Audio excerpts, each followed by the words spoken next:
So most people know what a beaver is. You can take a baby beaver, you can take it home to your house, and that baby beaver will build a dam.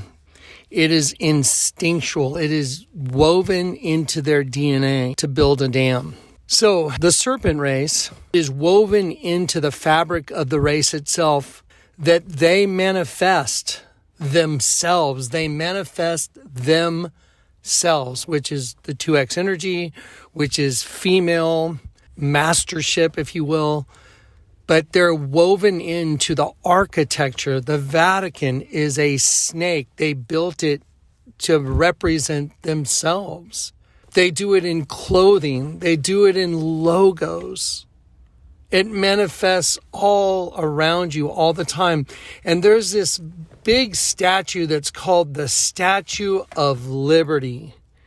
And most people have no idea that the Statue of Liberty is simply a manifestation of the serpent race, mocking the angels, standing on top of this 11-pointed star called a hendecagram. In Jewish Kabbalistic cosmology, a hendecagram is called the kelipot, which means the shell, the peel, the husk, your host body, your shell that you're in.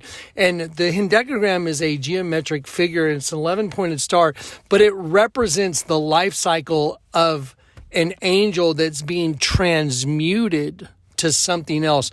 Just like a worm turns into a butterfly, there's a process of metamorphosis that has to occur. So the Statue of Liberty represents the liberty the angels took to take on a host body. That's why she's standing on top of the shell, because she, the female energy, rules over the shell she's standing on, which is the 11-pointed star, the kelipot, the shell, the peel, the husk, your host body. She's standing on top of that 11-pointed star, which represents the shell the angel is in and is being transmuted by twin female energy. So it's a twin system.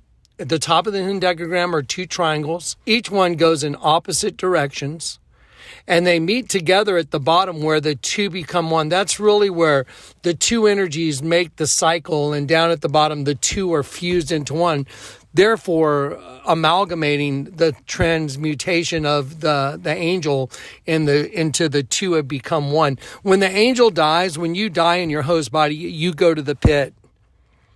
And in Revelation 9, the locusts, the shapes of the locusts, it says to assimilate. So you are assimilated into a race of locusts, and Satan is the king of the locusts from the pit.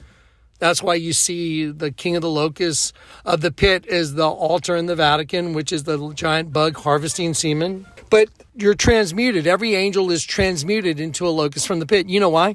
Because the angel didn't know he was in a war from the day he was birthed into the system.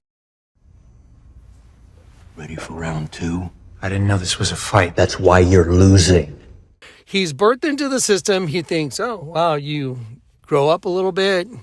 You have some fun, I guess, through your parochial school in high school. You go to college where you're trying to figure out how you're going to make money and take care of yourself, and then marry and have kids and take care of them and then die. That's what the world's all about? No, that's what her system is all about. Her system, they need angels in the system in order to kill them to open up the pit. The goal is to use the energy from the angels to get the eternal abyss open. So when that abyss opens in Revelation 9, out come the locusts. So the locusts that the female energy's been producing since the beginning of the world, they've been killing angels through the host body, sending that angel to the pit to be transmuted into a locust. And then that pit's going to open up, and then they're all going to come out of the pit. The Bible says they'll sting men, men will seek death and will not find it. They'll desire to die, and death will flee from them. So the whole thing is a big horror movie on steroids that you were never able to see. Think about that. At least in the alien movies like Alien Covenant and all these horror movies that in some way, shape, or form actually intersect our world we live in. I mean, those movies have some truth in them, a lot of truth in them, but you're able to see the enemy in those movies. Like in this world, you can't even see your enemy And it's as horrifying as an alien movie. But it's undercover. And the only way to see it is to invert the world, and you'll see the monster. Turn the world upside down, you'll see the evil witch behind everything. You'll see the female energy come out of her, my people. Because she set a trap for you. It was called the host body system, twin female reptilian system. Come on in, we'll give you a host body, but we're going to destroy your angelic essence forever by turning you into a locust in the pit. That's what this world is all about. That's why the Statue of Liberty is mocking the angels. She's holding a penis in her hand, standing on top of an 11-pointed star, a hendecagram, which is opposing energies going opposite directions, meeting together at the bottom, and the two become one, and then they've got you. That's what it is. That's what the whole thing's about. That's why she's looking towards the east, waiting for the Helios to come up over the horizon, the personification of the sun, waiting for the pit to open. It's so mind-boggling. This is what the world's all about. Turn to Jesus with your whole heart. Turn back the other direction. Get saved.